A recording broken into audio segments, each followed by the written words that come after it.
and gentlemen, please welcome General Lester Lyles.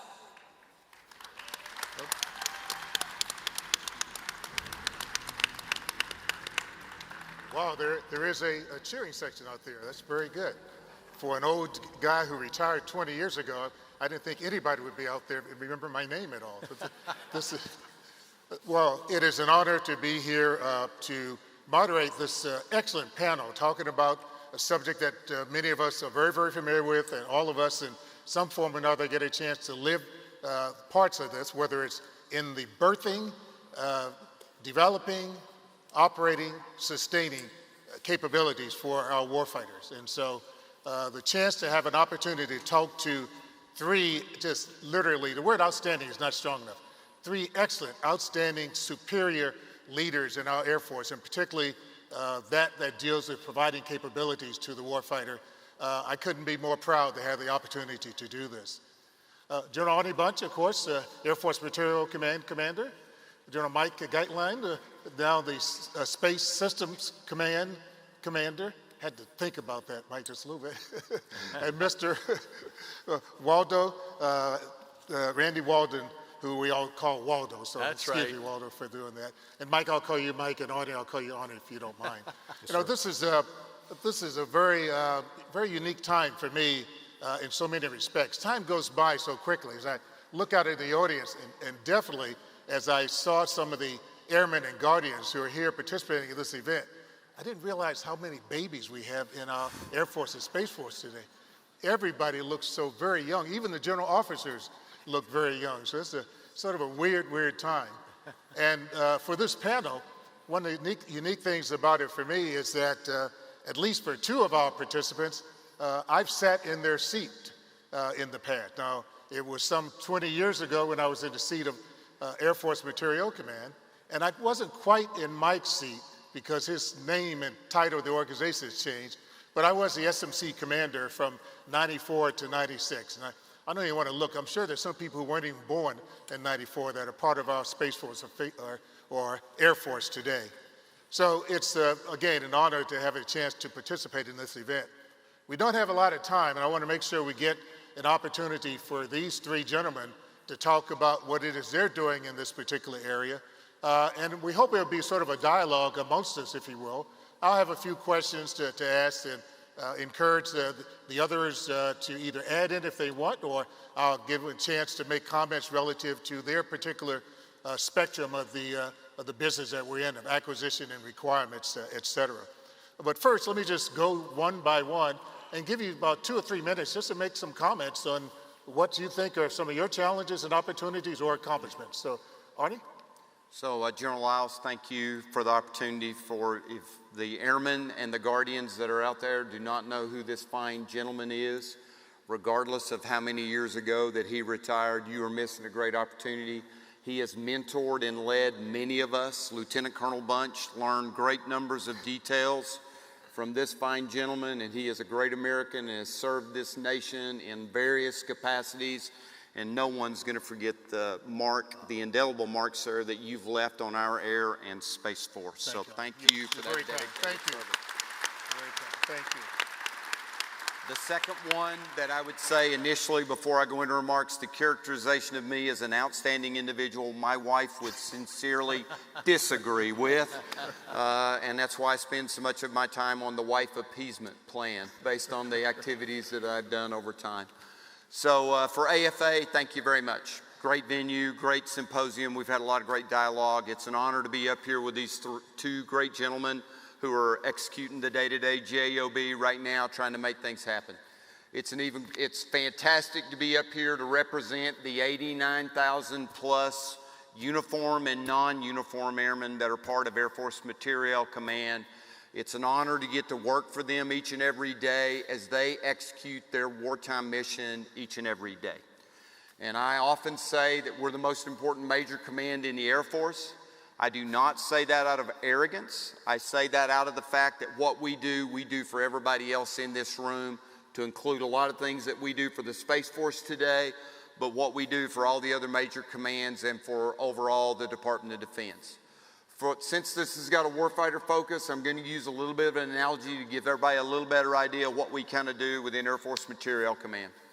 One of the things that my command chief, Dave Flossie, my wingman, had recently happen, he had a chief master sergeant within the Air Force ask him, why do you at Air Force Materiel Command warrant having an F-15 on a pole out in front of your headquarters? What do you have to do with any of that? And the answer was, well, we partnered with industry to do the research on the materials and the engines and the radar and all those things that we took to try to make the airplane. We partnered with industry by procuring the assets and trying to put them in the field. We partnered with the field and the operational testers to do the testing. We every day sustain those still today within what we do within our depot, and we use the supply chain management wings to keep them flying. We did the research and the development for the weapons that they carried to be able to go execute their missions. We continue to do the modernization. We did the experimentation and the development of the uniforms and the helmets and everything else that they wear. And if you take it to the extreme, we actually do the MILCON to build a runway and provide all the support structure for everybody at the base. That's why we have an F-15 on the front of our pipe.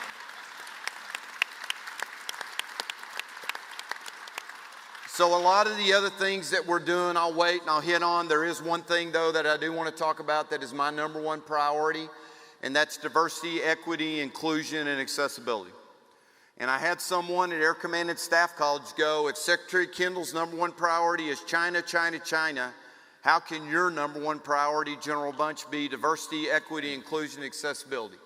And the answer was actually pretty simple. I see them as very completely aligned and integrated together because our most valuable resource is our airmen. And if I cannot create within the Air Force Materiel Command an environment where every airman has the opportunity to perform to his or her full potential and feel valued, then we're not going to be able to move at the speed and execute the operational imperatives, do all the other things that are critical to what we do within the command. So that's enough for me for the short bit, and I'll talk more on other things. Thank you. Thank you, Marty. Mike? Thank you, sir. I greatly appreciate you hosting this today, and General Wright for the AFA hosting this important dialogue. This is a little intimidating for me. All three of these gentlemen have been my mentor and are my mentors along my career, all the way going back to as a captain, sir, with General Lyles. So I'm up here as the brand new Field Command for Space Force. We're about 6 months old, stood up last August.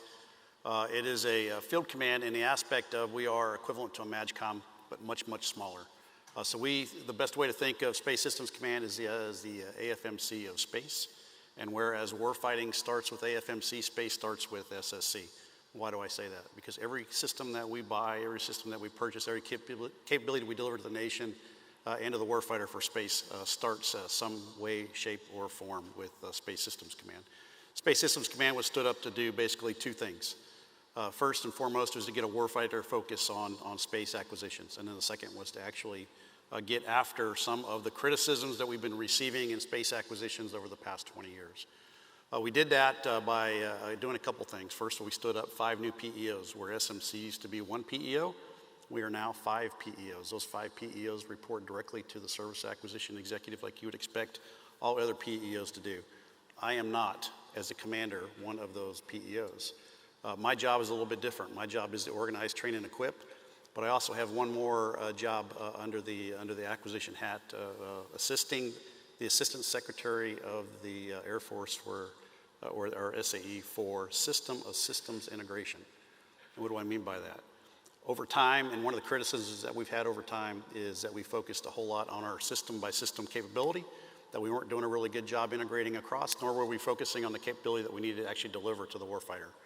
We have completely changed all that by standing up the SSC commander as a system of systems integrator, and I am now an advisor to the SAE for all milestone decisions so that we as a department can better integrate horizontally across the system.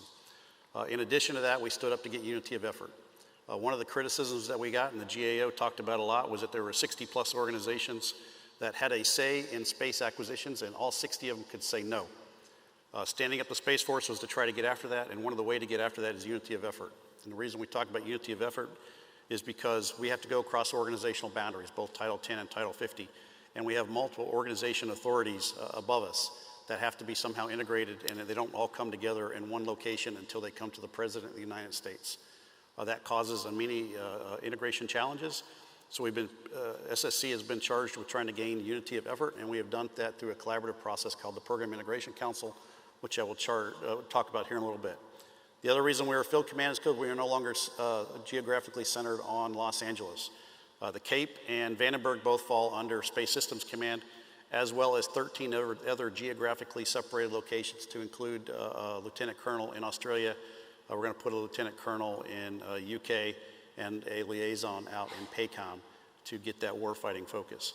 So that, in the gist, is what Space Systems Command is and what we're all about, and I'll wait for the rest of the questions to talk a bit more about it. Waldo? Great, thank you, Mike. Thank you. Waldo? Well, let me start by saying it's great to be on this incredible panel, and also great to be on this panel with friends, very close friends. And it's great to see so many familiar faces in the audience, all the airmen and guardians that I hang out with, and I've been hanging out for a very long time. So I'm going to start off by saying a little bit about the organization. I'd like to touch on 3 programs that I can talk about publicly. Number one, a little bit about the RCO. There was our founding fathers, a guy by the name of Dr. Aldrich. He was USD ATNL. Dr. Jim Roche, who was the Secretary of the Air Force at the time, and General John Jumper, who was the chief at the time, that said, we're frustrated, and here's a myth busting, not just with acquisition, but requirements process. And they wanted an organization that was somewhat similar to the Lockheed Skunk Works. And the reason for that is they felt as though what they wanted to get done, and a high priority for them, was not getting done. And they created the Rapid Capabilities Office, and that's been almost 20 years ago. And I'm happy to say I've been part of that organization, not the entire time, but for the most time, and I love it. Got some of the best folks on the planet in there. A little bit of myth busting. So all of a sudden you get a sense of, well, the way you get your stuff done is you have waivers to laws and you have waivers to policy. That's not true. We follow all laws and statutes. We follow all policies. Now, here's the part that's important and was talked about yesterday by the former CEO of Google. So what we did is we read 5,000. I would not recommend that to anybody. If you're familiar with the defense acquisition system, I would recommend reading the part that talks about tailoring and streamlining. We took that section, put it in a charter, and I've got a board of directors that are very senior leaders, and that's how we do our business. We try to minimize bureaucracy and maximize producing capability. That's our goal. Now, 3 programs, briefly. So I'll start with B-21. You may have seen the press release, talked to John Turpek the other day on Air Force Magazine. It is true we had 6 bombers on the production line. We actually took one out, and we pulled it over to do the loads calibration, which is where you go over and start to bend and flex the airplane to make sure that the design that you intended to build to actually matches the predictions. And 2, and this is the part that's different, we actually are using the same production line that we're going to build a minimum of 100 bombers. So we're also verifying that the production and the manufacturing matches the predictions as well. And we're going to learn that very shortly. Now let's talk a little bit about the X-37. So the X-37, we've been doing since April of 2010. It's been a heavy lifter, no pun intended, of doing experimentation in space for a lot of modernization activities for space. And some might even say we were actually ahead of Space Force and helping them out as they were maturing. And it's been really, really good. And I'll talk about the one that's on orbit right now. So Mission 6 is currently on orbit. It's been doing a lot of experimentation, of which has been publicly released. It has 655 days on orbit. And as you know, we probably fly about 2 years. But once we're done with the experimentation and we're ready to come back and land, we will do that. And almost 2 years ago, as part of a public release, we talked about the service module attached to the back end. The reason for that is it allows us to put more experiments on board. And so before we deorbit the X-37B, we need to release that service module. And the plan right now is to do it safe and professionally in a manner that burns up in the atmosphere. That's the plan, and that's what we'll do. And then we'll recover the X-37B and refurbish it and get it ready for the next launch. Mission 7's coming up right after we land that one, and it will also go up with a service module. I won't go into the details of when we're going to launch, but suffice to say, it's not far behind when we land. And then finally, a little bit on advanced battle management system. And so there's been a lot of conversations both in the public and on the stage this week. Just some insight, and I'm just going to offer this up right now. I could really use defense industry's thoughts through their lens of how we get after joint all-domain command and control. And the reason I say that is industry works with all the services. And having that insight gives you the best lens by which you can help inform how we do ABMS and being able to meet all the service needs when it comes to sharing data. And I'm looking for everybody, and I walk the floor. Every time I meet with someone, I tell them the same story. I'm looking for your thoughts and your expertise to make that real. So if I was to describe ABMS, it's essentially really two components. The first one is you have to have an infrastructure, a digital infrastructure that allows you to, one, contain data, apply applications to that data, and share it globally. That's the premise. And if you don't have that infrastructure, it's not going to work really well in sharing data. And by the way, the best part is we can leverage what commercial industry has invested in for many decades and continues to invest in. You may be familiar with it. It's called the internet. And you probably don't think about how those standards work and how it all works when you log in, but you know what? That's where we ought to leverage that expertise, and it works really well. The second part of ABMS is, okay, the capabilities. Now, we're working on capability release 1, which is really trying to turn the KC-46 or any other platform that can carry the pods that we're going to go invest in, and that is being able to share data in a manner that allows not only the aircraft, whether it's a fighter or a bomber, to get replenished from fuel, whether they're going into a fight or coming out of the fight, but also share and replenish data that they're going to need before they go into the fight or coming out of the fight. And the thought is, if I can share that data, not only with a tanker, but it goes beyond line of sight back to an air operations center or back to strategic users, it's incredible. It's all the same data. It's how you want to apply applications in a manner that allows those users, whether it's strategic, operational, or tactical, the information they need to make decisions. That's what ABMS is about. Thanks very much. Appreciate it, Les. This is awesome. Thanks, Waldo. That's very informative. Thank you very much.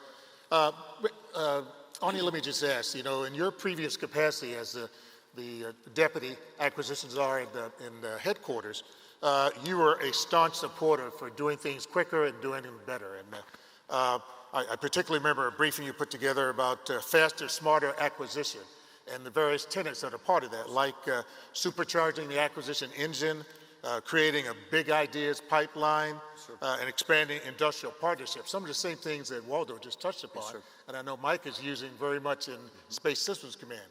In your capacity at AFMC, have you been able to really bring those things to your trained, organized, and equipped function? And do you think you've actually were able to carry through some of the things you talked about a few years ago?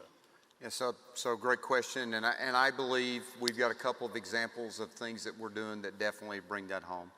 If you look at what happened when we got into COVID, I got an email on a Friday night from the Vice Chief, General Wilson, said, hey, we need a means to be able, we need the transportable isolation system certified on a C-17 as quick as you can. All I got was an email. 3 weeks later, we flew our first COVID positive individual. That went through all the certification, went through the right things that we need to do to get it out in the air. At the same time, Air Mobility Command said, hey, we need something better than that. We needed a negative pressure Connex so that we can carry this. We needed to be able to go, and we need one for a C-17, we need one for a C-130 that was called light, and we need to get going.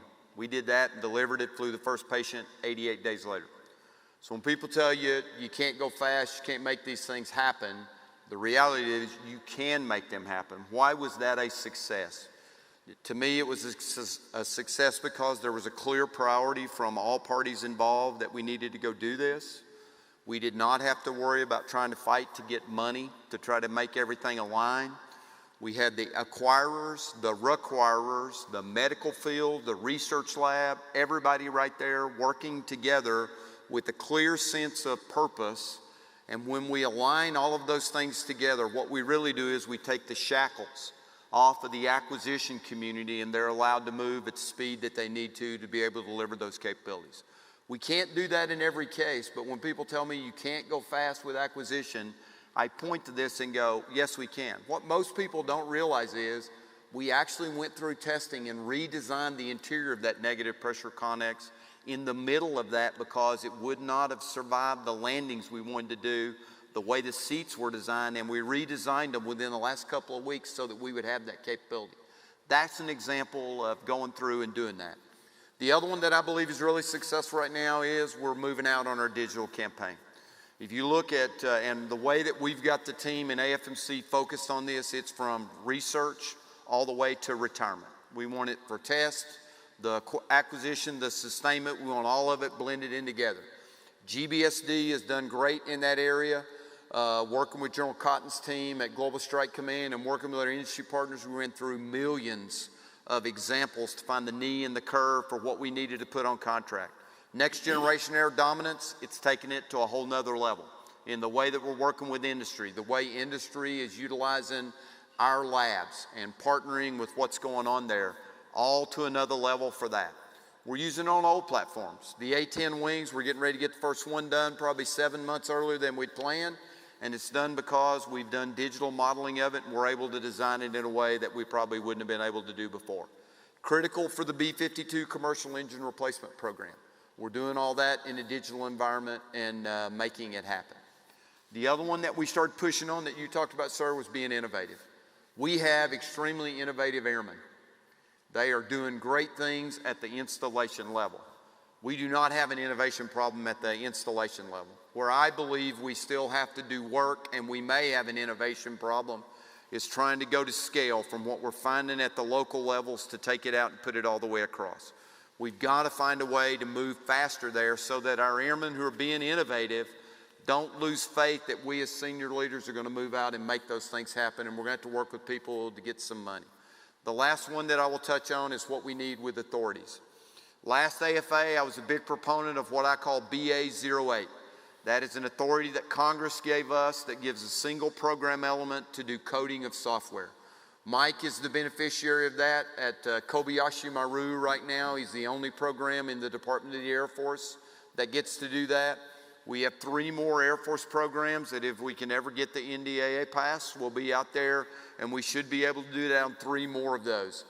That is something that gets at what Dr. Schmidt talked about yesterday about being able to move at speed, not go through the bureaucracy, put money where it needed to be put so that we can drive change and get it out into the field.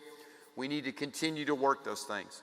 Nothing says innovation like saying, that's a great idea, come back in 2 years and I'll have some money and we can go. That's what we've got to get extra authorities and flexibilities so that we don't put ourselves in that position and so that we can move at speed. That's great. Thank you very much. Along those same lines there, Mike, you know, when I think back, in some respects, Space Force was created to address acquisition and for the space activities and to do it quicker and do it better. Whether you look at SPD, Space Policy Directive number 4, which created the Space Force, or you look at your organization, you look at Frank Cavelli, who just, I think, confirmed as the acquisition czar for Space Force. And I look at you as a commander and your background, your unique background. You're MC-130 program office, a big safari program. You're in the B-2 program office. You're at Missile Defense Agency, NRO, all those organizations noted for doing things fast. Are you going to be able to bring that same kind of culture to the Space Systems Command? Are there some things that perhaps scare you a little bit about trying to do that? Yes, sir, it's a great question. When we stood up Space Systems Command, that's exactly what we did. We went to Missile Defense Agency, said, how do you do business? National Reconnaissance Office, RCO, Space RCO, and even our own SMC 2.0 when we established it. And I will tell you, SSC is established on the best of all those organizations. And how do I say that? SSC really embraced the SMC 2.0 really embraced the adaptive acquisition framework, which gets into what Waldo talked about tailoring. DoD 5000 allows an enormous amount of flexibility, and Secretary Lord, before she walked out, added even more flexibility. SMC 2.0 was built upon that flexibility, and we capitalized on that when we stood up SSC. You look at the Missile Defense Agency, probably the best systems integrators and the best digital engineering environment in the DoD. We capitalized on those lessons learned. You go to the National Reconnaissance Office, very flat, very empowered PEOs. We capitalized on that. Then you look at the way the Rapid Capabilities Office does business. We capitalized on all that. So that when we stood up Space Systems Command, we really did harvest what we thought was the best of all the organizations to give us the agility, not only in acquisitions, to give us that system-to-systems integration approach, that unity of effort, and that focus on the warfighter. That's why we are extremely flat. We just pulled in another layer of leadership out with the objective of getting to the Space Force model of no 06 works for an 06 or NH4 equivalent. That, by doing that, pushes the authorities down and gets to what we talked a little bit about yesterday about empowering our junior airmen and guardians. They are capable of an enormous amount, and they are the most innovative and the most driven individuals that I've ever seen. We've got to take the handcuffs off, and we've done that by trying to flatten out the organization. In addition to that, we now took what was the span of one PEO and spread that to 5 PEOs. That allows us to get more of a focus on the acquisitions and delivering a capability faster to the warfighter, and then integrating across and figuring out what's the best of the breed. So in the best of the breed, we're actually looking at our partnerships with our allies and partnerships with commercial. If I can buy it out of commercial, but buy before build, that's what I want to do. If I can integrate with allies or take advantage of what they've already built, then that's what I want to do, is integrate it. But also when I build it, I want it to integrate back into their stuff, so that we are not chasing the new next generation thing that's going to take us 20 more years. Instead, we're actually integrating what we already have to get more capability out of the systems that have already been delivered. Great, thank you. Thanks, Mike. Waldo, you mentioned earlier about you don't break any rules in terms of the authorities and all the legal requirements, et cetera.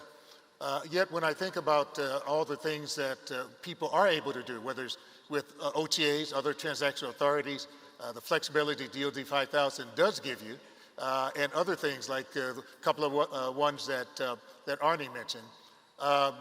You sort of described your secret sauce of getting things done, but I keep thinking you've left one ingredient out that you're not telling us about, because other people have those same authorities, but they're not achieving the rapid capabilities that your office does. So can you tell us what that secret sauce is? Yes, sir. I get to brag about my organization even more. I love that. So let's touch briefly on how we were created. I've already given you that insight of why we were created. Now, what are we doing today? And so we are managed, governed, and overseen by a board of directors. So similar, not identical to the way corporations work today. Why? Because the leadership wants their personal touch on what we're doing. And so today, the board of directors we have includes Undersecretary of Defense for Acquisition and Sustainment, Undersecretary of Defense for Research and Engineering, the Secretary of the Air Force, the Chief of Staff of the Air Force, and we added the Chief of Space Operations because we have some space in some of the things we're working on. And on top of that, now the Acquisition Authorities Associates. So SAF-AQ is a part of that. And when the Space Acquisition Executive is confirmed, they will become a part of our board.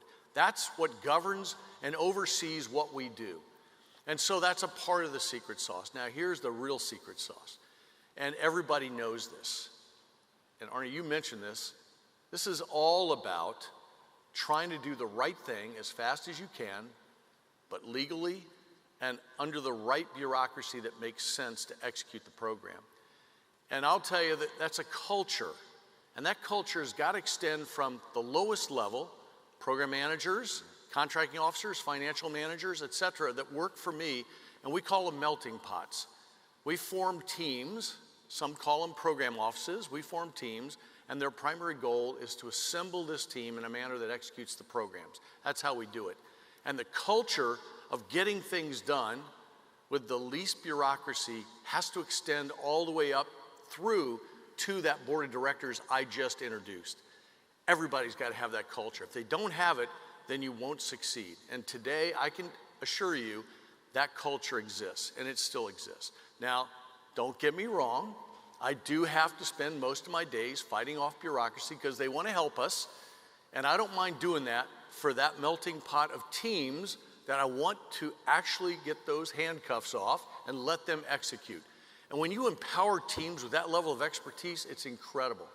And I'll just share this thought with you. I can't remember the last time a program manager or a contracting officer has come into me and said, hey boss, I got a great idea.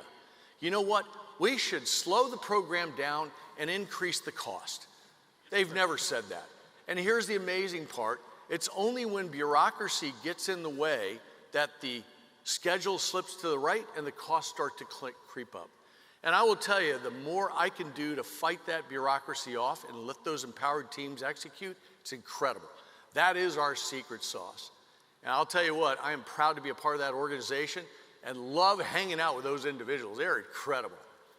Thanks very much for the question. Waldo, that's outstanding. And you pointed out the key, I think, component, individuals and people. The culture really translates to people in all the organizations. Let me just wax nostalgia just a little bit. When I went out to Los Angeles as a colonel, coming from Wright-Patterson Air Force Base to run the Space Launch Recovery Program after Challenger. So we birthed Atlas II, Delta II, and all those things that have now grown up to a little bigger launch vehicles, if you will. But what surprised me, even though I had been at Los Angeles as a second lieutenant, as a young rocket engineer, what surprised me was going out and finding out that the acquisition communities, space and aero, do not or had not talked to each other. They really didn't share best practices. I found things in Los Angeles out at the space realm that the aeronautics people were not doing. Vice versa, I found things that the aeronautics community did they never even heard about in the space community. So let me ask Arnie, particularly, and Mike, what are you guys doing to make sure that, I know we have Guardians, obviously we have airmen, what are you doing to make sure that there's the opportunity to translate information, to share best practices, even to potentially move people so that a Guardian can become an airman and an airman can become a Guardian, if I can use that term. I'd like your thoughts on how we're going to make sure that we don't have stovepipes. Yes, sir. So one thing I want everybody to clearly get out of this, that I got to go back to what Waldo said, we do not have anybody in mine or Mike's organization that comes to work and says, I want to go slow. Okay, just so we're really crystal clear here. We all want to get things done as quickly as we can. Some of us are just not as, at the lower levels, as effective at being able to get people to stop helping me, which is a line that, please stop helping me, a line that I quite frequently use. So this is a great partner right here. And we know that we've got things that we need to be doing together, or we're not going to be doing the one team, one fight that our secretary keeps talking about. You know, so right now we are partners on what we're doing in our digital campaign. When we started our digital campaign within the command, roughly 8 months before the Bend the Spoon presentation that happened at AFA, SMC was sitting in the room at that time, SSC today. We're partnered together for how we're going to implement this, how are we going to do it. I made a commitment roughly 2 years ago to Chief Raymond that there was nothing that we were going to do in what we were doing for our digital campaign that would preclude the Space Force from being able to tap into whatever tools we had, architectures we had, things that we were going to go do together. Mike and I have continued that. We're right now working together on how we put in packages and how we do spectrum management. That's an area that both of us have struggled with from a process perspective. We're working together to make sure that is. I have people sitting in his monthly meetings. He has people sitting with my team and doing those very things. We are working together. We're going to brief them on what we're trying to do to change the way that we look at software. The software factories have grown all over the place. We need to put a little attention while they stay innovative, but we don't have everybody competing against each other. I actually found out recently that I had 3 of my own organizations bid against each other to try to do some work. Industry would never do that. We got to put some rules and guidelines in place so that I don't have that happen and within my command trying to pick up work that we were going to do and we're going to share those kind of lessons learned. S&T, one lab, two services. Heather Pringle's done a great job trying to work together to make sure we're linked. The words that I use are technology does not know its application until you tell it. In other words, there's stuff that's going on at Rome, New York that's predominantly funded by the Air Force side of the house that Mike's folks may want to use in command and control or whatever else they're trying to do. There are things that are going on in the Space Vehicles Directorate or in sensors that would apply over, and we need to keep working that, and I think we've got a great relationship in how we're doing that. Test. The Air Force Test Pilot School stood up a space test fundamentals class. We did that in short order. We've graduated quite a few Guardians, sharing those lessons learned to make sure we don't have to go replow ground and share what we're doing from a test infrastructure place to try to keep from duplicating efforts that we don't unnecessarily need to duplicate. And the last one that you hit on is extremely important, people. We have got, I know that he has airmen that are running programs right now. I know that I have Guardians that are running part of our AFRL directorates and working in various parts of us. What he and I need to do is continue to communicate so that we put the right airman or the right Guardian on the right program at the right time and not let the bureaucracy that wants to look at the eaches of what slot is it and who owns it. We've got to continue to work together to make sure we're doing that collaboration and making that happen. Mike, your thoughts? Yes, sir. I want to start with where General Raymond said yesterday. Without a shadow of the doubt, we have the best, the greatest Space Force in the entire world. Amen. Built on the foundations and by the greatest Air Force in the world. And it is absolutely critical that we maintain that integration and that connectivity going forward. And General Bunch and I try to stay as connected as we can. I also integrate a lot with Waldo here to make sure that our systems and our people are aligned. I send my best to him, he sends his best to me, and vice versa with General Bunch.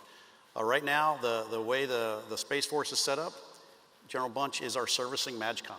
He makes everything go around. He provides the gate guards, he provides public affairs, contracting officers, financial officers, and a whole host of more capability that allows the Space Force to operate. So we absolutely got to stay integrated. On the lab front, the director of RV is co-chosen by myself and General Pringle with a dotted line to me to make sure that under the one lab, two service construct that we stay connected. The TEO, the Technical Executive Officer, works on my staff and works on her staff, so we get that integration back and forth. At the lower levels, at things like Rat Pack, things like Ghost, all those, we're transferring our junior Guardians and junior airmen back and forth. So we are working very hard to keep that technical expertise going back and forth. At the SML and ML level, we have worked very hard with the personnel folks to allow us to choose off both lists.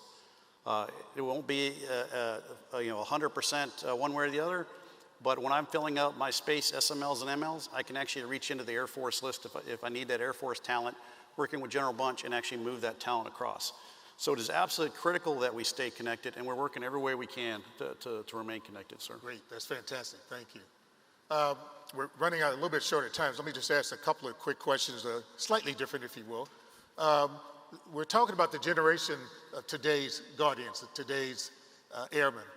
Looking at the future generation, particularly a smart, STEM-focused, STEM-literate people that we're going to need for Space Force, for the Air Force, for RCO, et cetera, et cetera. Are any one of you, your organizations, doing things to reach out to the school systems to begin to really make sure that people understand the value of STEM and encourage them in some way to be part of that? Not necessarily to be part of the Space Force or the Air Force, or, if you will, but we're going to need that kind of talent. And so I'm just interested if any of you are doing things to reach into the communities to really spark that. Waldo, let me start with you. Okay. You better talk because we'll all want to jump on it. So. Yeah, so the answer is yes. And so from my office, it's a little hard just to go out to the school system and start to train or try to recruit that talent, but we know it's there. So you'll see me every so often get in a public forum similar to this and talk about what we can do from an acquisition point of view and the engineering that we need to make sure that we can actually accomplish our job. And so we're also creating a PhD program within the organization to allow some of those really good engineers to go get a doctorate in whatever they want to go do, to include, but not limited to, engineering. And so we're trying to increase a capability of the talent pool we have in the organization in a manner that helps not only us, because I'm going to try to hire them back after they're done, but help others and the greater portion of the U.S. Air Force and the U.S. Space Force. That's our goal. And by the way, I'll just share this with you. Last question, just briefly. So I was asked by General Raymond when the Space RCO was standing up, Waldo, you got any talent out there, you know? And I said, yes, I do. And I gave him two names, the contracting officer and the financial manager that I knew had already left, and they were out there in the talent pool, and I gave them those names, and guess what? They wanted to move to Albuquerque, so it was easy. He hired them. And oh, by the way, we populate that organization as well as other organizations to get that talent pool and the lessons learned that they have in my organization spread across the map, not only to help organizations in the Department of the Air Force, but also to spread the word to that STEM. And it's important. I'll tell you, most of those folks go out into the world and they spread, I think, a good news. Yeah, go work in an organization that, one, empowers you, and two, has challenging tasks, engineering tasks, and trust me, they are hungry for that. I hope that helps. It does. Mike? Yes, sir. We, the Space Force actually embraced it from the top with our talent management office that's doing a whole lot of reach out. I just signed a university partnership agreement with the University of Southern California on Thursday of last week to partner on not only technical stuff, but also on space policy. We're also doing some things with U.S. California Polytechnic with Congressman Carbajal. So we have an enormous amount of reach out that starts all the way at grade school level, all the way into our PhD programs. Great, thank you. And by the way, your university partnership program, I think Jay Raymond's going out to my alma mater, Howard University, yes, sir, in April to formally make them part of their UPP program yes, in Space Force. I'm very, very happy to hear that. Arnie? Sir, we do have a STEM program. I know we're running out of time. We do have an active STEM program trying to reach out and get into the schools. I did the video for the Lego competition in Ohio that they're going to show for the junior and the more senior Legos, so that we've got a face out there letting them know and trying to encourage them to do this.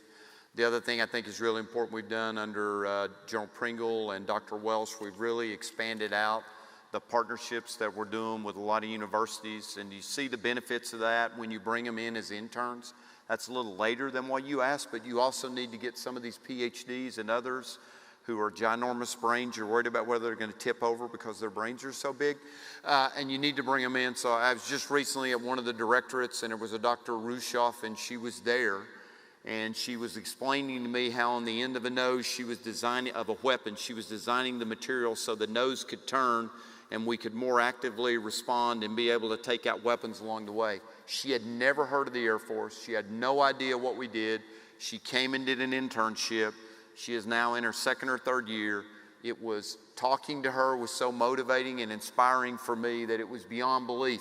We just have to expose them to the great things that they're doing in any one of these organizations, and we can move out. Great, fantastic. Well, we've run out of time for this panel discussion. I tell you, I could talk about this all day, and I'm sure you guys could too. So I wish we had more time to delve into some of the topics and subjects. It really is broad, and I can't think of three better leaders to talk about and to not just talk about it, but to actually enact and make sure we're doing the right things for our United States Air Force and United States Space Force. So please join me in a round of applause for our three panel members.